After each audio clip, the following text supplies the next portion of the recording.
Hello，好耐冇見大家好嘛？如果咧大家有留意我哋鋪頭嘅產品咧，都知道咧今年我哋係推出咗一系列全新系列嘅七色花套裝 SPA 嘅。咁我哋研發七色花產品嘅故事咧，大家都知道㗎啦。但係咧，我哋咁全面去推出一套咁嘅產品咧，希望大家咧係會更加廣泛咁樣去使用啦。今日咧有關七色花嘅更加多嘅 Q&A 環節話題咧，記得加入我哋嘅平台，留意我哋嘅產品同埋留意我哋嘅影片啦。大家都好想知道咧，七色花點樣用法啊？或者有冇一啲特別嘅情況唔用得啊？我哋今日咧就會一次過咧收集晒大家嘅問題咧，逐一解答。咁其實咧，我哋呢幾年入邊啲客人咧問嚟問去咧，都係呢一堆問題㗎啦。所以咧，我相信咧睇完呢條影片咧，你哋一定會更加了解七色花嘅功效啦、用法啦、佢嘅體驗啦。我自己亦都有個人嘅分享，唔好行開啦，開始呢一個 Q&A 環節。咁我都已經準備晒啲問題喺我手上面㗎啦。第一條問題咧就係有客人就問七色花咧係咪有指定嘅鮮花？咁當然係有指定啦。如果唔係，我哋都唔會推出咗3個版本啦。咁其實咧，每一個版本咧入邊用嘅花材咧，我哋都有挑選過係 for 唔同嘅功效嘅。咁點解花會有唔同嘅功效咧？因為首先咧，花入邊咧係會產生一種能量同埋磁場啦。咁譬如牡丹咁，個個都聽過啊，牡丹係一啲好名貴嘅花，好富貴嘅花。咁其實牡丹亦都有佢特別嘅香味啦，因為佢係一個天然 organic 嘅嘢啦。咁其實佢亦都係喺我哋嘅 Mother Earth 大地咁樣種植出嚟啦。每一個鮮花品種咧，對我哋人類咧都有唔同嘅象徵意義嘅。鮮花亦都有唔同嘅形態同香味啦，仲有顏色啦。咁所有嘢都係 energy 嚟㗎，呢個世界。咁所以咧，呢一套七色鮮花咧，我哋有一個配方，我哋亦都做過一啲文獻上面嘅研究啦，亦都參考咗一啲 religions， 即係宗教方面嘅有信仰方面佢哋配方啦。咁我哋亦都結合咗我哋認為靚嘅花，我哋認為恰當嘅花擺咗落去，所以咧就分開咗有幾套鮮花版本出嚟啦。咁每一隻鮮花咧嘅價錢都唔同嘅，咁所以咧我哋因應每一套嘅價格咧，亦都做咗一個調整。咁第二條問題咧，啲客人就會問啦，咁到底鮮花版同乾花版喺功效上面有冇大嘅區別㗎？咁我自己咧其實兩個版本都用過，其實我自己就覺得咧功效上冇太大嘅區別。其實我哋唔係真係去食嗰啲鮮花落肚，所以啲鮮花佢無論係 dry 咗或者係去新鮮嘅都好啦。佢最後當佢煲咗水啦，嗰種能量咧其實都係一樣嘅。咁只不過你個人喜好啦，譬如有啲客人佢真係中意嗰種新鮮嗰種質感同埋嗰種香味。咁而有啲客人為咗方便咧，佢就會用乾花。咁我自己咧其實兩套都用過，我自己就覺得咧新鮮花材咧。嗰個煲出嚟咧係清新啲，係香啲，亦都係會令你心情再好啲嘅。咁但係如果你話啊，我冇時間啊，用乾花沖咧，其實一樣嘅啫，都有嗰種香味。因為而家乾製鮮花咧個技術係好好，佢可以保留咗花材入邊嘅精髓嘅精華啦，亦都你見到個所有嘅顏色咧都係天然嘅，冇加染色，亦都冇加人造添加劑喺入邊，所以咧。佢一定會保留精華，就等於咧你食物一樣，急凍嘅食物同新鮮嘅肉類其實個營養價值咧都係一樣，咁只係個方便性啦，同埋你自己個人嘅喜好咯。咁第三條問題咧就係啲客咧成日會問係咪新年先可以沖㗎？咁其實當然唔係啦，因為如果淨係新年先可以沖咧，我哋就唔會全年咧都會放喺網上面賣嘅。咁其實咧呢一樣七色花嘅產品咧，係只要你有需要就可以用㗎啦。即係因為佢都係一個沐浴嘅產品啦。咁只不過咧，我哋 in 啲用鮮花嚟沐浴，因為我哋知道咧鮮花咧會帶俾我哋一個能量同埋一個好 fresh 嘅磁場。咁我哋最緊要 self love 啊嘛，自己處理好自己內部，調整好自己內部嘅情緒啦，個狀態啦。咁我哋去面對呢個世界咧，先會更加 strong 嘅。咁所以咧，全年都可以沖嘅。咁但係咧，我哋中國人有個傳統就係洗邋遢年28啊嘛。咁我細個咧，大家嘅傳統就係沖碌柚葉涼啦。因為我自己好中意潔淨同埋淨化嘅，咁所以咧，洗邋遢咧係真係有個傳統，唔係真係污糟，唔係真係話你身體上面嗰啲污糟嘢，而係清洗一下咧，煥發自己嘅新嘅磁場，去迎接新嘅一年，令到自己咧好 refresh。因為咧我自己好中意天然樹葉帶俾我嘅味道，咁柚葉係好香嘅。咁但係近年咧，因為但係近年都起咗變化，因為我哋發現咧，沖涼咧除咗用碌柚葉之外咧，其實真係有好多沖涼嘅方法啦。例如有啲人會用浴鹽啦，有一啲人咧就會用精油啦。咁尤其是而家市面上面嘅產品咧，都好多叫做health and wellness 嘅產品。咁我哋其實七色花都係朝住呢個方向去發展啦。咁所以咧，沖花浴咧其實真係好新穎，亦都係更加正嘅嘢。點解咧？碌柚葉帶俾你嘅就係一個好清新嘅綠色，但係花咧有7個顏色，因為咧我哋係直情7個chakra， 7個人體由頭到腳嘅7個穴位嘅7個脈輪啊，都可以煥發到咯。咁所以咧，新年我哋係確實係有好多七色鮮花嘅 order 嘅。所以咧，我哋而家有留意我哋網上面update 嘅即係資料 update 嘅客人咧 key 入去我哋每一套七色鮮花，已經見到咧我哋安排咗新年發貨嘅日期㗎啦。咁如果大家有興趣咧，記得 key 入去睇一睇啦，就唔好遲沖涼啦。咁我哋都已經安排咗咧，大家喺年28之前收到，咁大家就可以年28洗邋遢啦，亦都可以跨年咁樣去沖迎接明年嘅馬年嘅。以下咧係一個女士經常問嘅問題，就係 M 度可唔可以沖啊？經期可唔可以沖？咁其實我自己咧都體驗過㗎啦，自己建議咧就係 M 完經期完先好沖。點解咧？因為女仔咧，我自己都係嘅 M 嘅時候咧，個身體係會弱少少嘅，同埋可能會容易凍親啊。咁你又要煲水，即係以一個實際嘅情況嚟睇，我自己嘅經驗就係，咁你又要煲水啦，你沖完個涼又要再淋身啦。首先就係好易冷親，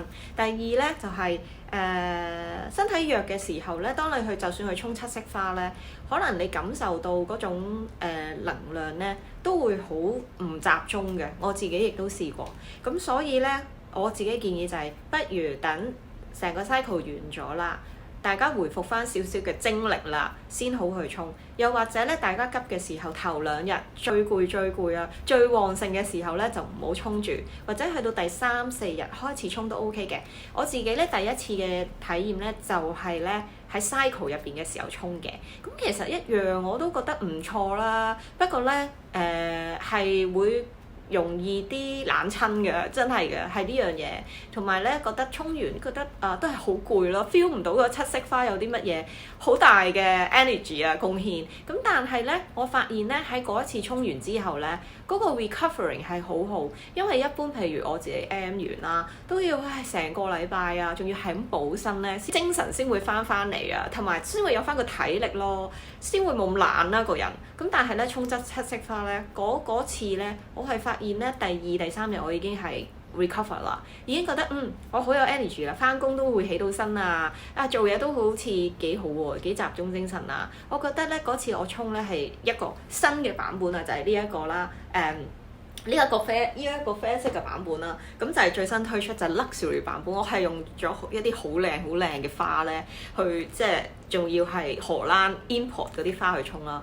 咁我就覺得整體咧，成個人咧係好有活力，沖完好快就 recover 咗啦。咁跟住之後咧，我就唔再喺 M 嘅 cycle 沖啦，咁之後嗰個感覺更加好嘅。咁同埋咧，無論沖完之後generally 咧，個人個狀態係好好咯。咁所以希望大家都試下。咁最後啦，最多人問就係點樣沖。咁其實網站我哋嘅產品描述啦，同埋個包裝上面都有教點樣沖，好簡單。其實2個 way 嘅啫。我咧就建議咧，全部都係煲水好啦，即係將啲花擺落個湯袋度。煲滾佢，煲熱佢。咁我自己習慣就係無論凍水落、熱水落都得嘅。咁大家亦都可以收到嘅時候，有啲朋友咧好怕污糟同埋唔乾淨。咁雖然我哋啲花真係好乾淨嘅，同埋尤其是鮮花真係新鮮運到即刻摘落嚟俾你哋。咁所以如果大家即係心理上真係想乾淨啲，先開咗啲花苞沖喺凍水嗰度沖一沖先。係啦，篩走一啲你哋覺得啲花碎啊各方面啦，但係啲花真係完整冇嘢嘅，喺水度唔會爛。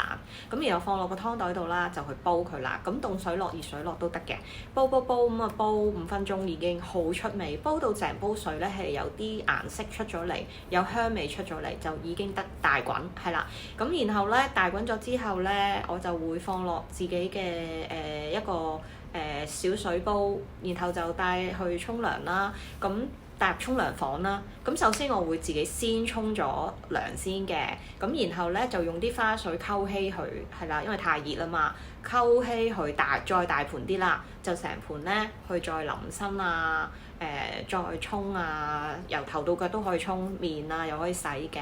就係咁樣咯，咁無論乾花鮮花都係咁樣用㗎啦。咁直接啲咧，如果譬如去旅行咧，最正咧就係可以喺酒店浸下浴啦。咁如果香港屋企有浴缸嘅朋友咧，直接可以滲啲花落個浴缸度浸浴啦，呢個係最正嘅。咁同埋啲花瓣都好易沖走嘅，就冇乜話覺得好瀨氣啊，好污糟。